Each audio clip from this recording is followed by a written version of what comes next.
The last stand of Surat Arena was a circle of stone and steel, lit by the blinding white lights of the upper dome. Thousands of alien voices screamed from the stands, cheering, laughing, waiting for the final blow.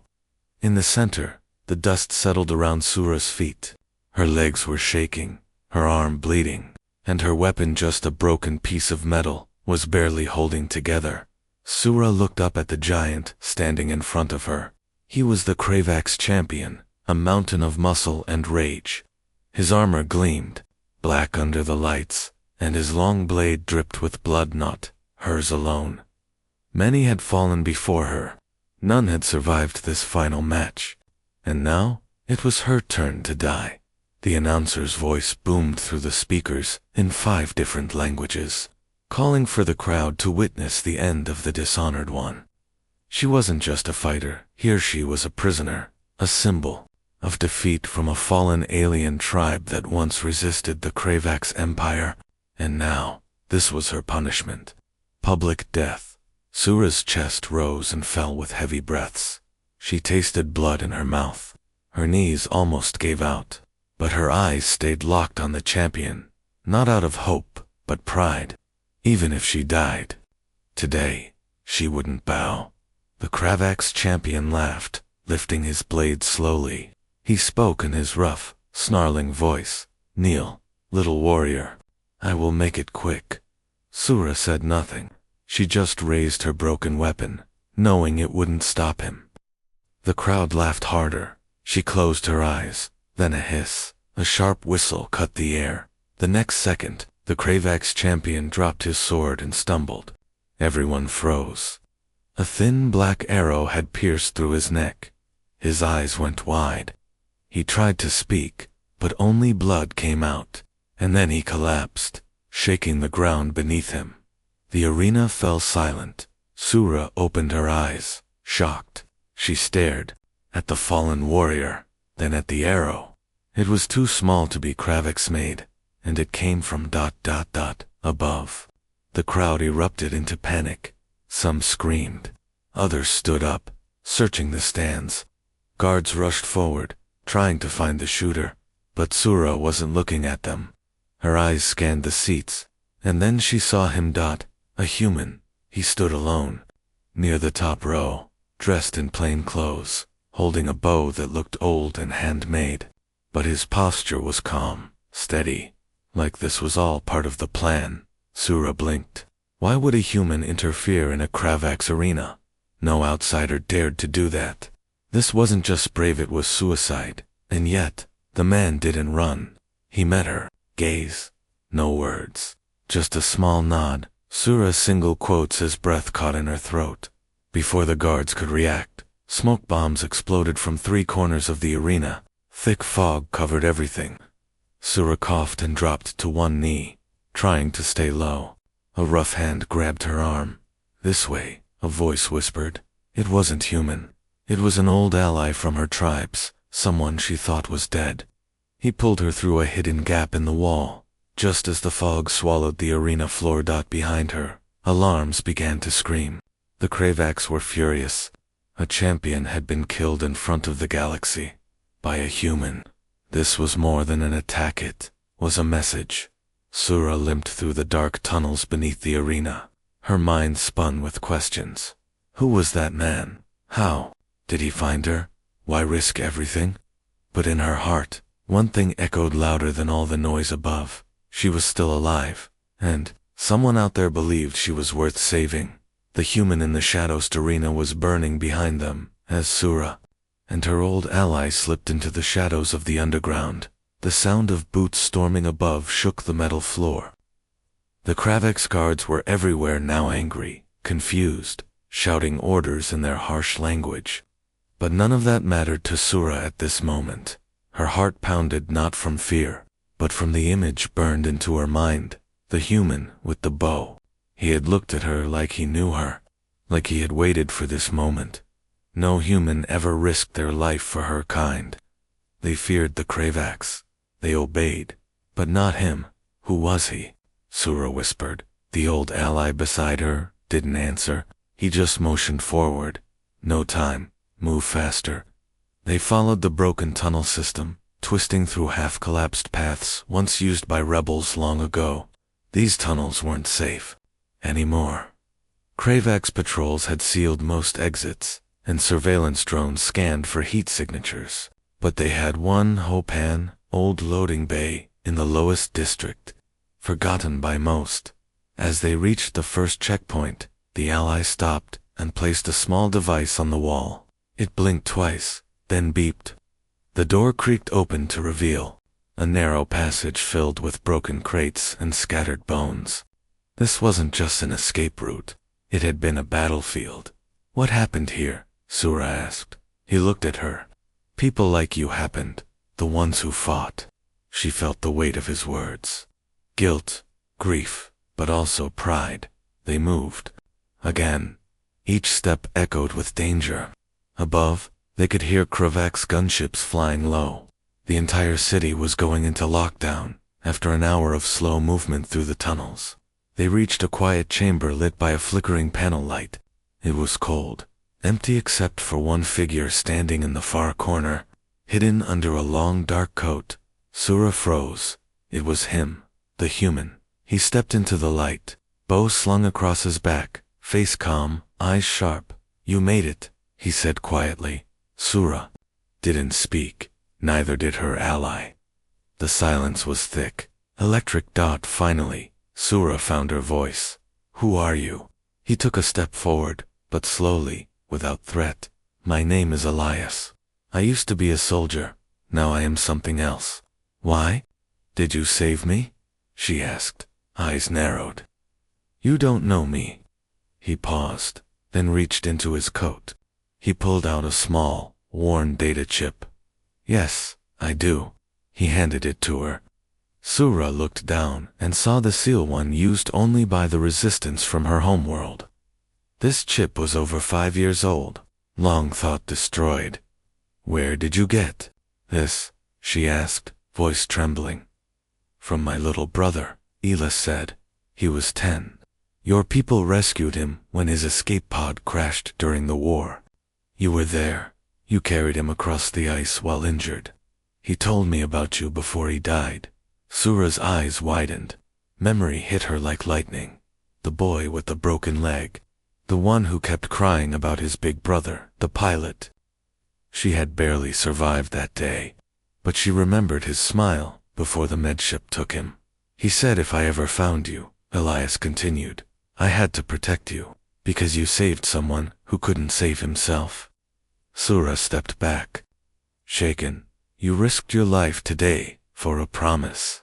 "It wasn't just a promise," Elias said. "It was the truth. The Kravaks call you a traitor, a criminal, but I know better, and now they know I'm not hiding anymore." Before Sura could respond, the door behind them burst open. A flash. Grenade exploded, guards flooded, in Kravak soldiers with glowing eyes and stun rifles. The ally beside Sura fell instantly. Elias grabbed Sura and pushed her down behind a crate. "They found us," she shouted. "We hold them here," Elias said. "You get to the ship. Take the data chip. Get out. You have what they fear most, truth." "I'm not leaving you," Sura yelled. "Yes, you are," he said firmly, locking eyes with her. "You have something to finish. Your people still need you. This isn't your death. This is your line, the one that redraws fate." He pulled out a modified rifle and took position. Sura looked at him one last time, then ran toward the back corridor as gunfire lit up the room behind her.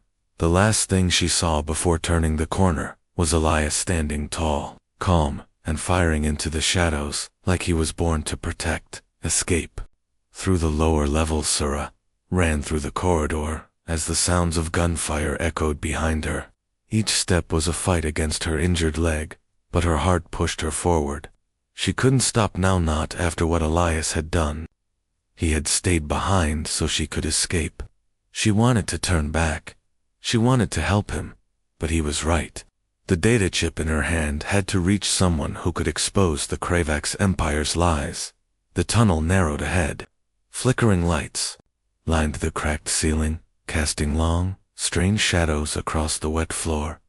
The air was cold and smelled of oil and dust. She reached a rusty ladder and climbed down into the older levels places. Even the crabs didn't use anymore. As she dropped to the ground below, she looked around. These weren't just tunnels. This was a forgotten world beneath the city. Old rebellion bunkers. Storage units filled with broken tech. Graffiti covered the walls, names of those long dead. Here, ghosts whispered through silence, but silence didn't last long. She heard it. Footsteps. Not just 1, 3, maybe 4. Fast armored. Sura ducked behind a metal crate, holding her breath. She peeked through a gap. Craving scouts were moving through the lower halls, scanning everything with blue searchlights. They were hunting her. She clutched the data chip tighter. If they found her, it was over. Not just for her, but for everyone who still believed in the truth. Her people, scattered across systems, still lived in fear. This chip had records, video files, documents, testimony, proof of the Craving's war crimes that had been erased from galactic memory. She had to survive.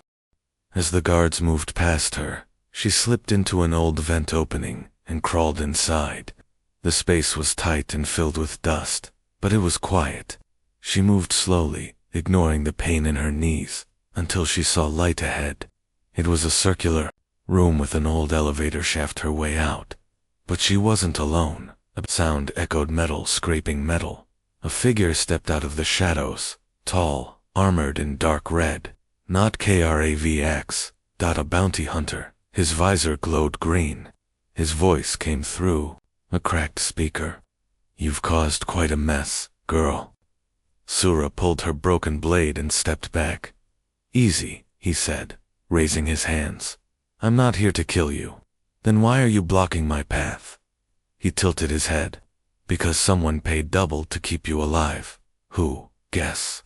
Her eyes narrowed. "Elias." "But how?" He tossed something toward her, a hologram disc. It lit up the space with a flickering image of Elias. His voice came through the device, calm and steady. "Sura, if you're hearing this, it means I didn't make it out.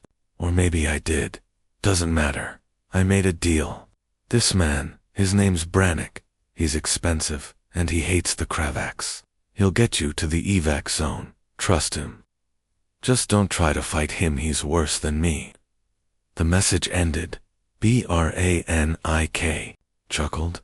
"He's not wrong." Sura hesitated. "Why would you help for credits?" He stepped aside, motioning to the lift. "Because my brother was in that war too. He didn't survive." She didn't trust him, but she had no choice. They entered the shaft, climbing down old cables to reach the loading bay deep beneath the city.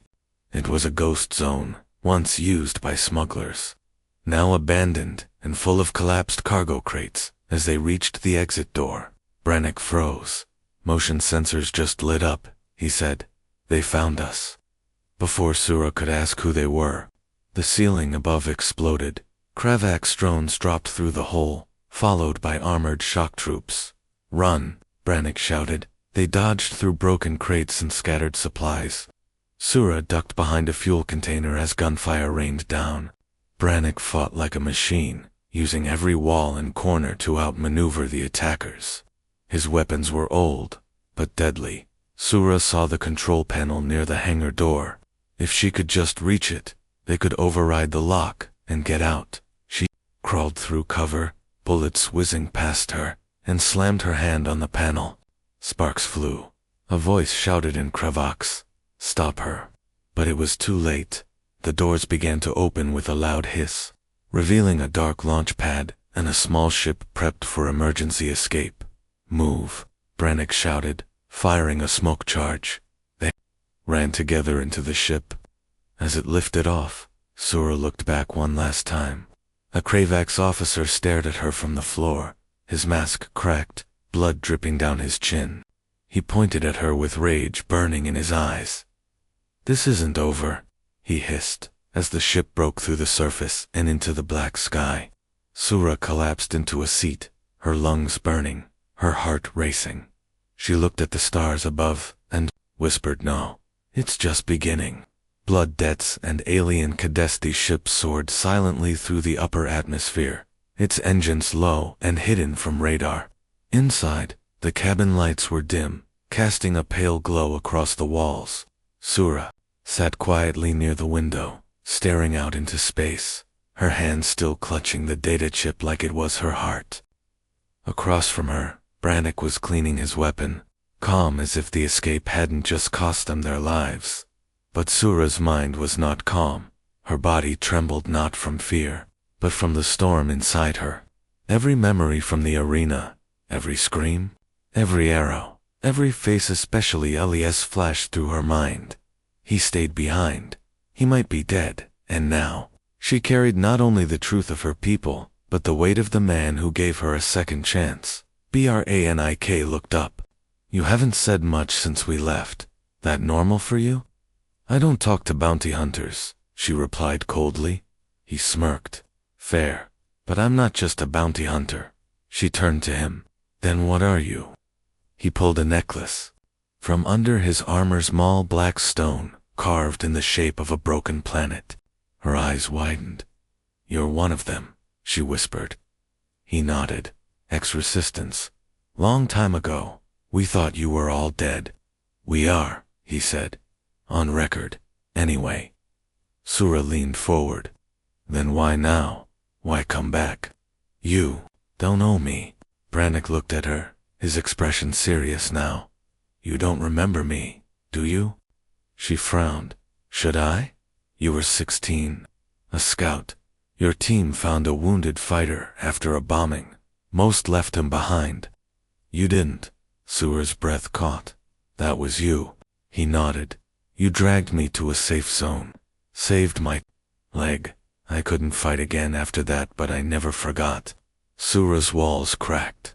For years, she had fought alone, carried pain alone, trusted no one. But here was someone else, someone who remembered her for who she used to be. Not a criminal, not a traitor, just someone who tried to do the right thing. Why did we all fall apart? She asked quietly. Because the Crabaks broke us. He, said Bait, didn't just kill our leaders. They rewrote our history, told the galaxy we were terrorists, made our own people afraid to say our names. They used fear, and it worked. Sura nodded slowly. Until now. She placed a chip on the table between them. This has the files, hidden records, footage, captured messages, everything they tried to erase. Brannick raised an eyebrow. Where'd you get it? Before my tribe fell, our leader hid it. In a secure node. Only someone with rebel code could unlock it. And you have the code. Sura hesitated, then reached into her boot and pulled out a small silver ring. Inside it, etched in the lining, were 9 ancient symbols, each representing a different tribe in the resistance. Together, they formed a passkey, something the Cravax had been hunting for over a decade. We were supposed to protect it with our lives, she said. But now, it's time to use it. Brannick leaned forward. What's the plan? We go to Orvin Station, she said. That's where the transmission tower is still untouched by Cravax control. We send the truth across the galaxy from there. Brannick's expression darkened. That station's in a gray zone.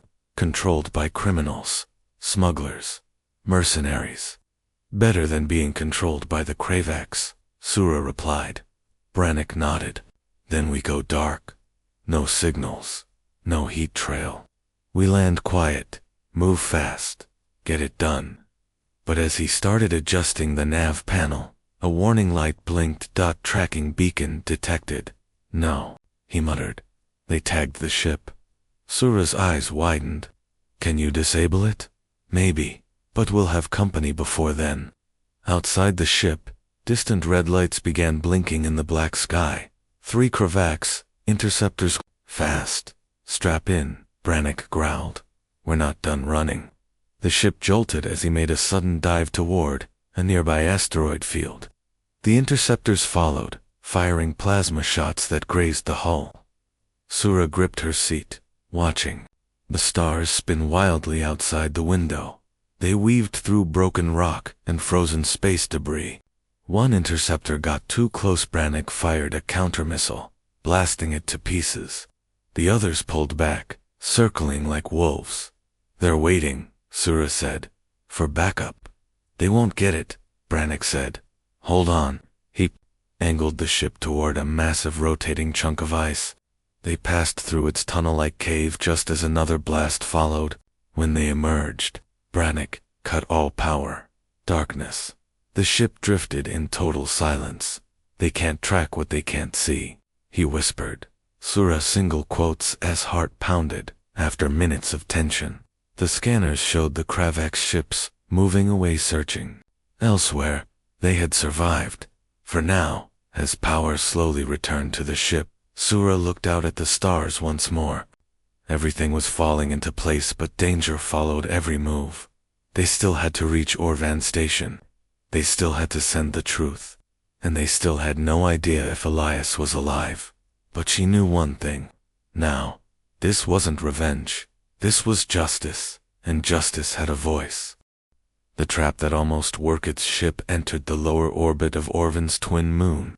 From above, everything looked quiet. No movement, no ships, no signals. Brannick adjusted the controls as Sura checked her blade and held the chip close to her chest. "This landing zone is too clean," Brannick muttered. Sura looked at him. "Too clean." He nodded slowly. "No heat signatures, no scavengers, no patrols. This place was a mess last year. Now it's empty." "Maybe we got lucky," she said. But luck was a word they both no longer believed in. The ship landed on an old landing pad surrounded by half-broken towers and communication dishes. The wind howled through the steel structures like whispers. From the past, Sura stepped out first, scanning the area. "We move fast. Get to the signal core. Upload the data." Brannick followed, his hand always near his weapon. "Keep your eyes open. This feels wrong."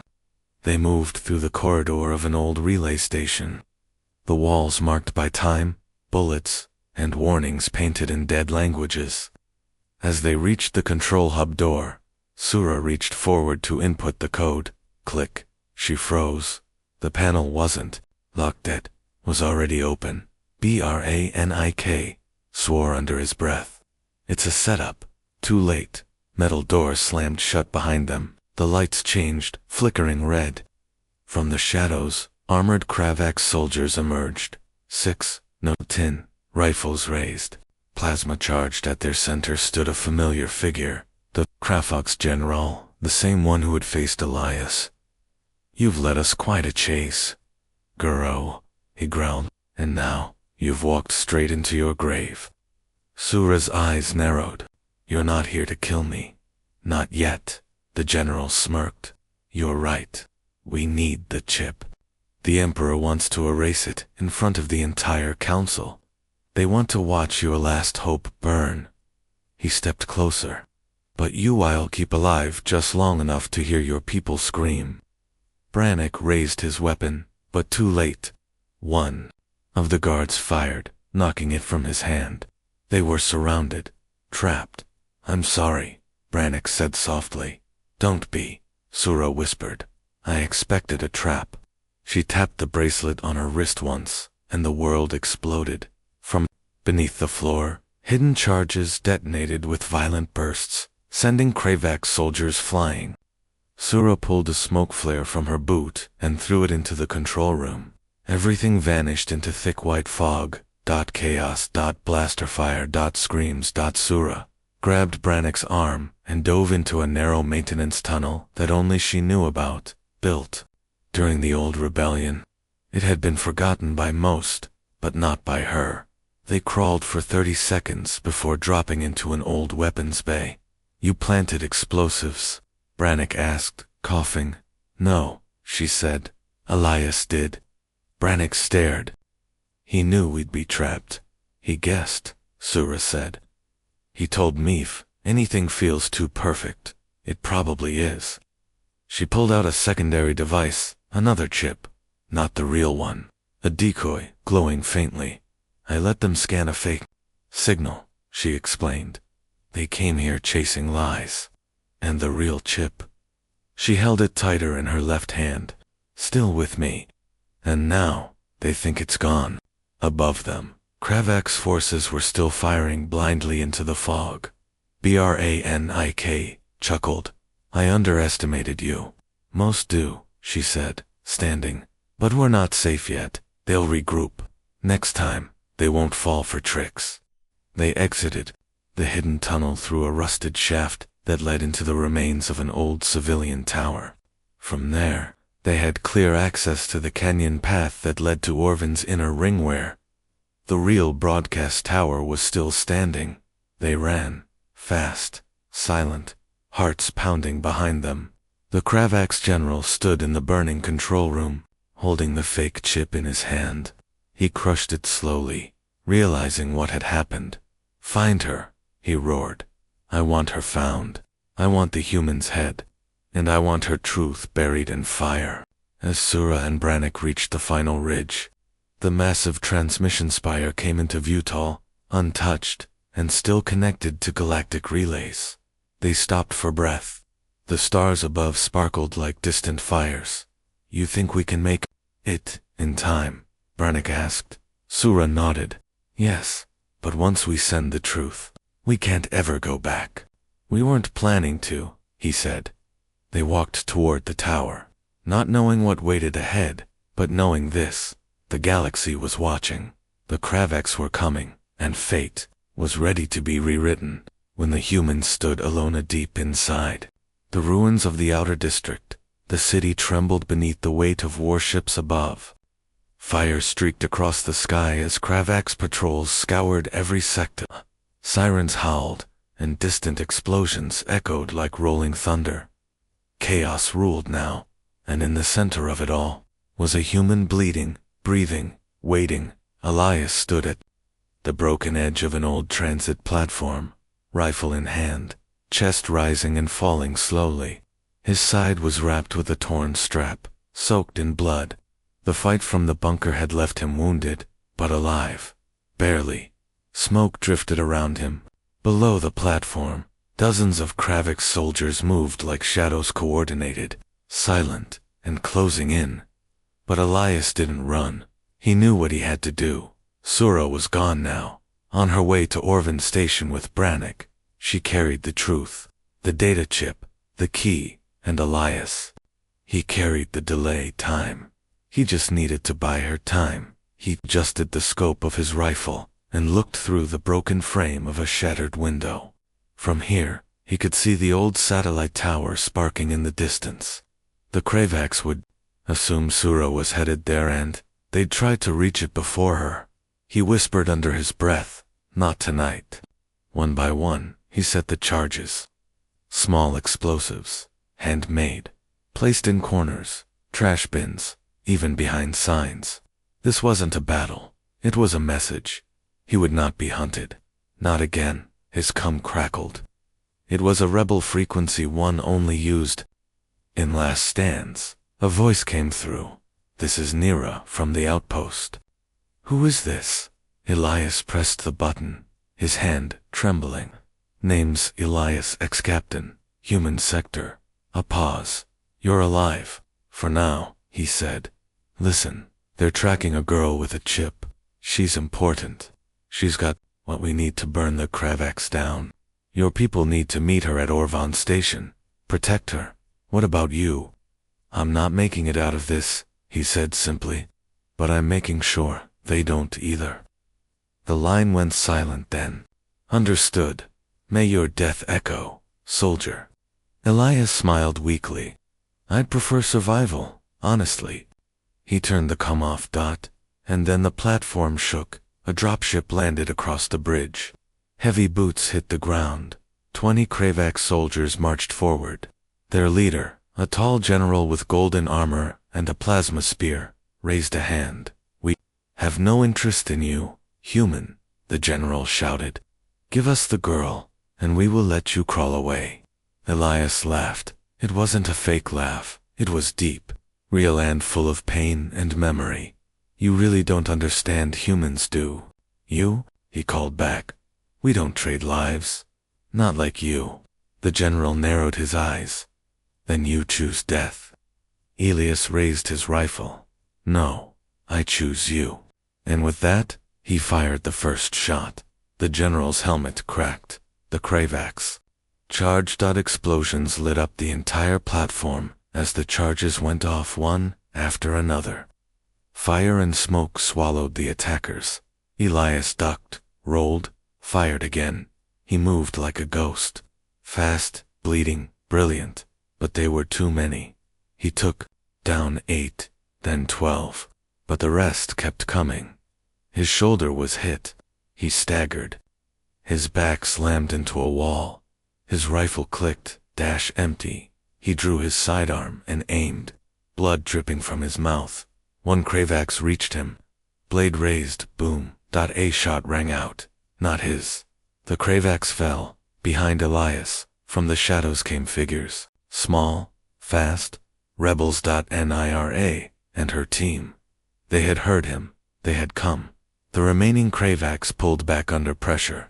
The general growled in fury as he activated a signal flare and vanished into a dropship.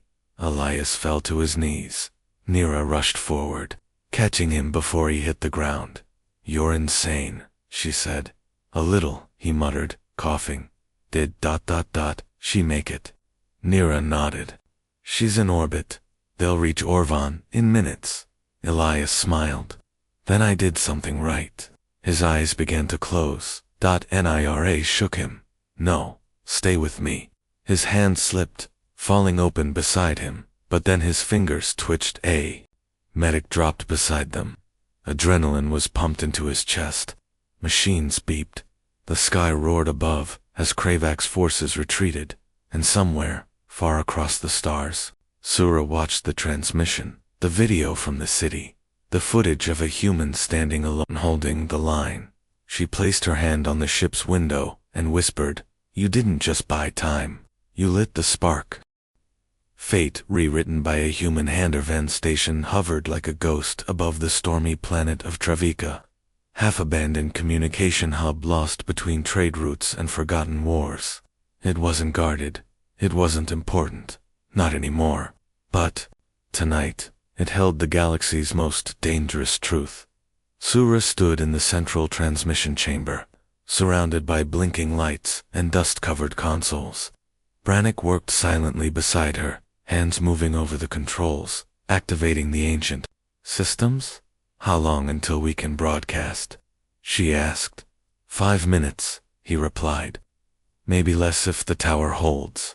"It has to," she whispered, holding the data chip like a blade of light. Outside the window, they could see the stars stretching across the voidcom, silent, unaware that everything was about to change.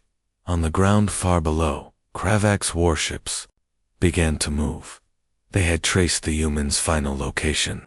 They found rebel signals. And now, they guessed where the girl had gone. The general, who had faced Elias, stood on the bridge of the flagship. His jaw clenched. "Prepare the main cannon," he growled. "We'll silence the truth before it's born." Back on Orvan Station, the systems sparked to life. "It's ready," Brannick said.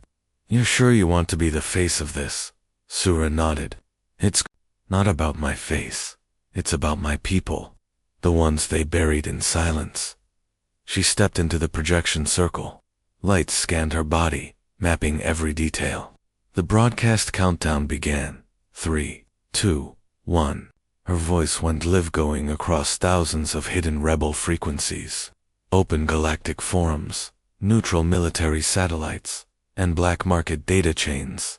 "My name is Sura," she said. "You do not know me, and that's by design." Her voice was calm, but her eyes burned with strength. "Years ago, my people stood against the Cravax Empire. We were erased. Our name turned into a lie. We were called criminals, rebels, traitors. They hunted us, and the galaxy watched in silence." Behind her, Brannick activated the data chip. Holograms burst into the air, raw, painful footage of destroyed villages, Cravax soldiers executing prisoners, secret orders from high command, maps of slave routes, biological testing. Truth. Unfiltered. Brutal. But we were not the monsters, Sura continued. We were the warning. Her words traveled farther than she could imagine, from floating stations above mining planets, to officers in neutral fleets, to families who had lost children in unexplained accidents. All watched, all listened, and today, one man reminded the galaxy what courage looks like. She looked directly into the camera. A human, not a soldier, not a hero, just a man who refused to look away.